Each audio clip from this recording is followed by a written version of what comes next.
Jamaah. Yeay. Oh jamaah. Yeay. Alhamdulillah. Alhamdulillah jamaah masih di Islam itu Indah. Dan untuk jamaah yang baru bergabung hari ini kita sedang membahas tema awas. Godaan setan khanzab saat sholat. Waduh Masya Allah. Di segmen sebelumnya udah dibahas ya bahwa godaan-godaan setan itu banyak. Salah satunya melalui orang yang sholat juga tapi berisik gitu ya. Terdengar suaranya sehingga mengganggu. Nah kira-kira apa lagi sih selanjutnya strategi khanzab ini untuk mengganggu orang sholat? Yuk kita nanti akan belajar lagi. Tapi sebelumnya saya mau ajak dulu jamaah untuk nonton dulu. Ini ada tayangan mengenai belibet dalam bacaan sholat. Yuk kita saksikan sama-sama. Silakan. Waduh, nah Ustaz Syam selanjutnya bener gak sih katanya godaan setan khanzab ini mengganggu orang dengan cara membuat kita belibet. Atau misalnya nih bikin kita baca suratnya tuh mengulang-ulang apalagi Al-Kafirun. Biasanya muter-muter terus. Nah kalau misalnya nih udah lupa, udah coba ingat-ingat tapi kok lupa ya ini kok tiba-tiba blank gitu. Itu gimana nih apakah kita udahin aja dulu sholatnya atau kita ganti surat yang lain atau gimana Ustaz Syam, mohon penjelasannya guru silakan. Tapi guruku Muhammad, Ustaz Maulana, Mas Mikdad serta guru-guru kami bahkan Allah Subhanahu wa taala Al-Qur'an surah Al-Maidah ayat 91. A'udzu billahi minasy syaithanir rajim. Allah innama yuridu asy-syaitanu an yuqi'a bainakumul adawata wal baghdha'a fil khamri wal maisir wa yasuddakum an dzikrillahi wa 'anis salah fahal antum muntahun.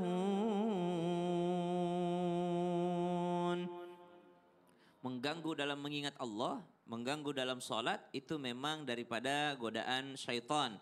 Tapi banyak sunnah-sunnah Nabi SAW yang menjadi solusi agar sholat kita tidak mudah untuk diganggu syaitan. Termasuk di antara godaannya membuat lisan ini belibet dan membuat daripada otak ini, pikiran ini lupa akan bacaannya. Yang berbahaya apabila ketika yang belibet ataupun yang lupa ini adalah rukun-rukun dalam sholat tadi. Maka ketika seseorang menuju tempat sholatnya, salah satu sunnah Nabi SAW bisakinati wal waqar, dengan tenang, dengan nyaman, bukan dengan terburu-buru. Gimana nggak lupa bacaannya? Kalau sebelum takbiratul ihram dia balas WA dulu. Tunggu sebentar ya, saya sholat dulu ya. Dia udah mau takbiratul ihram, udah qomat, dia masih angkat teleponnya. Tunggu sebentar, udah qomat sebentar lagi baru kita teleponan. Allah, tutup dulu. Assalamualaikum. Tutup. Tiba-tiba pasti pas sholatnya masih belibet lisannya. Kenapa? Tidak ada persiapan, tidak ada ketenangan sebelumnya. Dijelaskan oleh ulama apa yang dimaksud dengan bisakinati wal waqar. Bisakinati wal waqar itu adalah tenang menuju tempat sholat dan tidak banyak bicara. Kenapa? Supaya lisan ini nanti konsentrasi hanya mengucapkan bacaan-bacaan di dalam sholat. Lalu bagaimana jikalau yang lupa ini bukan rukun? Misalnya Al-Kafirun, qul ya ayyuhal kafirun la a'budu ma ta'buduna wa la antum a'budu ma a'budu wa la ana a'budu ma abattum wa la antum. Boleh silahkan langsung ruku juga tidak mengapa. Karena baik. dia adalah sunnah. Ganti surah pun silahkan juga. Iya. Tapi jangan sampai ganti surah malah tambah lupa. Namanya manusia pasti ada lupanya. Jangankan bacaan, kadang kala Al-Fatihah kita lupa. Iya, Ada betul. penghafal Al-Quran 30 juznya lancar, tiba-tiba lagi sholat tarawih malah lupa Al-Fatihahnya.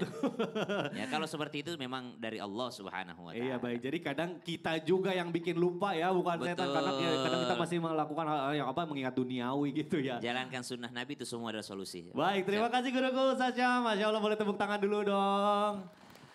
Baik jamaah, nah seperti biasa kalau guru saya sudah berdiri di samping saya, tandanya kita akan masuk dulu ke dalam segmen Ustadz bertanya, kami menjawab. Baik Ustadz Maulana mau nanya sama siapa nih? Aku mau, mana mic-nya? Mic-nya. Mana ya? Baik. Lah. Mana mic-nya? Bukan, mic dari jamaah.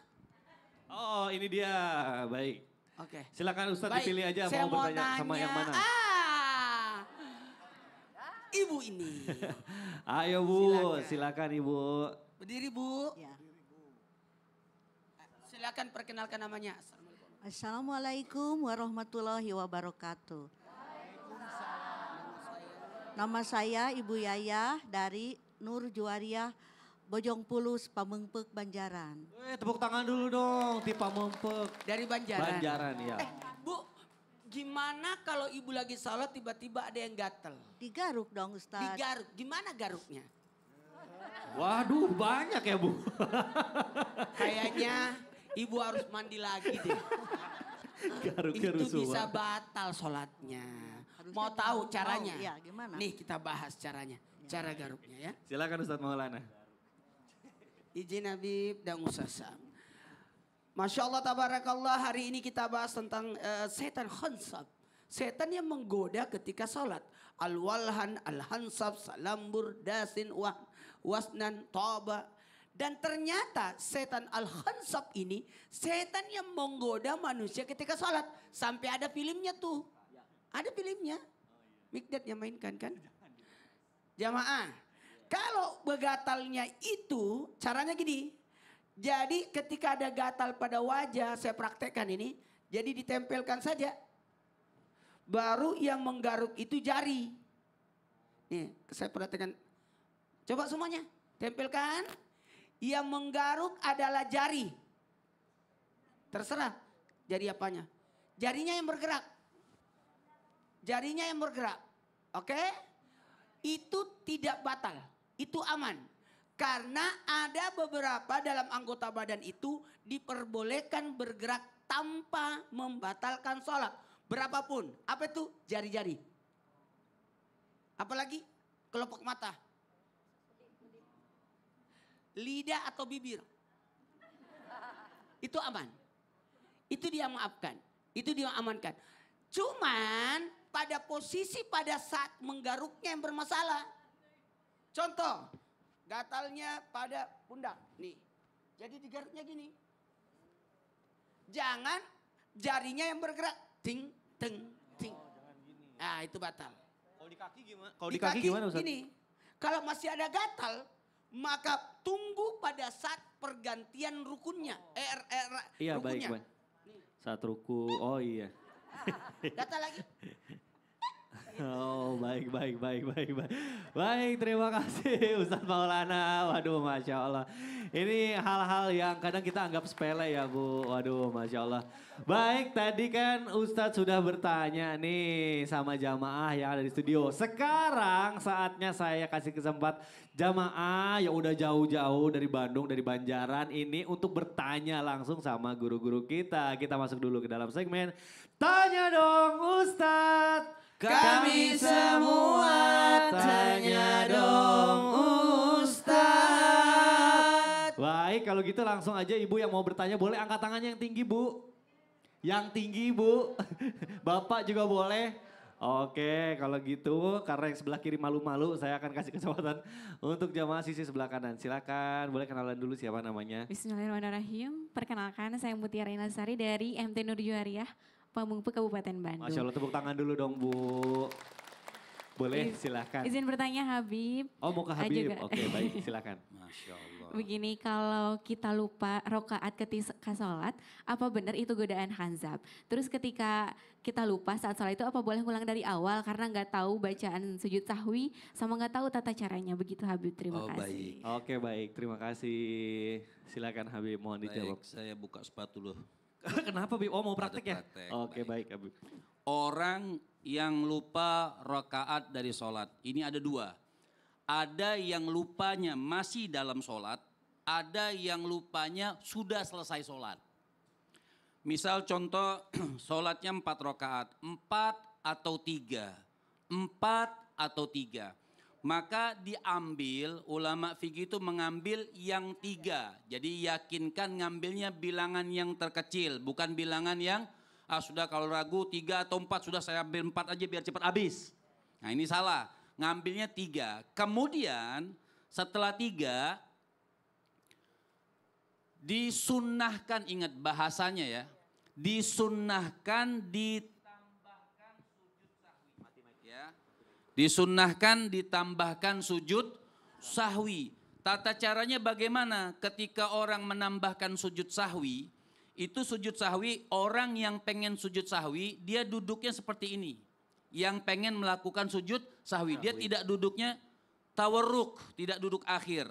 Jadi sebelum salam, dia pengen nambah sujud sahwi seperti ini.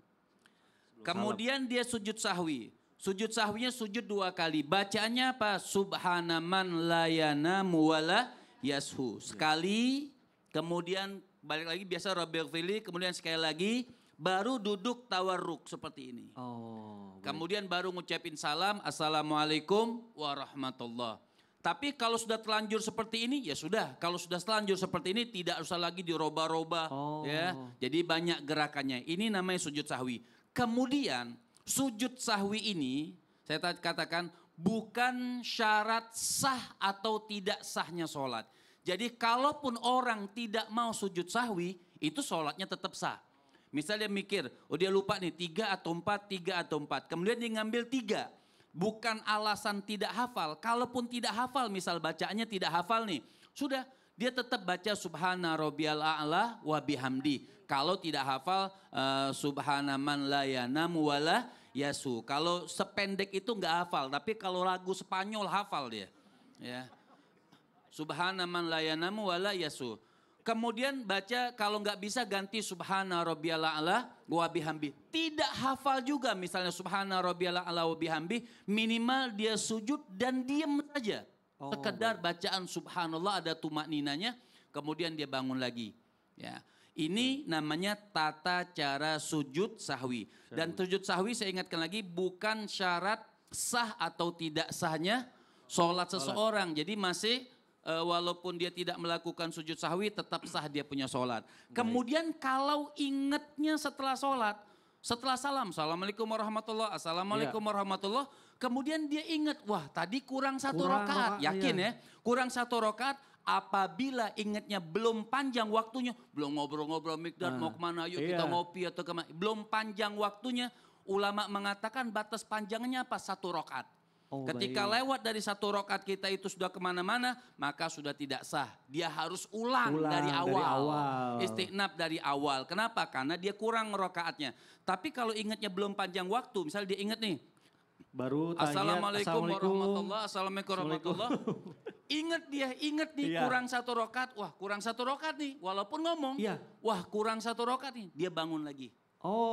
Langsung bangun, langsung tambah Allah. Nggak usah pakai niat lagi. Baik. Langsung tambah Allahu Akbar. Kemudian di akhir ditambahkan sujud sahwi. Ditambahkan sujud sahwi. Itu sunnah muakkadah. Itu sunnah yang sangat ditekankan. Kalaupun tidak pakai sujud sahwi, sholatnya tetap sah. Waduh, Masya Allah ini penting banget Habib Muhammad Syahab. Jadi walaupun pas udah lupa itu udah keluar beberapa kalimat misalnya ya bukan bacaan sholat gak apa-apa ya. Tidak boleh lebih dari 6 kalimat. Tapi. 6 kalimat, oke baik. Itu menjadi catatan untuk kita semua ya. Baik, Masya Allah. Habib Muhammad Syahab terima kasih sudah praktek juga. Buat jamaah juga setelah ini kita akan melanjutkan lagi nih membahas tema mengenai awas godaan setan khanzab. Jadi tetap di Islam Indah. Jamaah, jamaah. Alhamdulillah.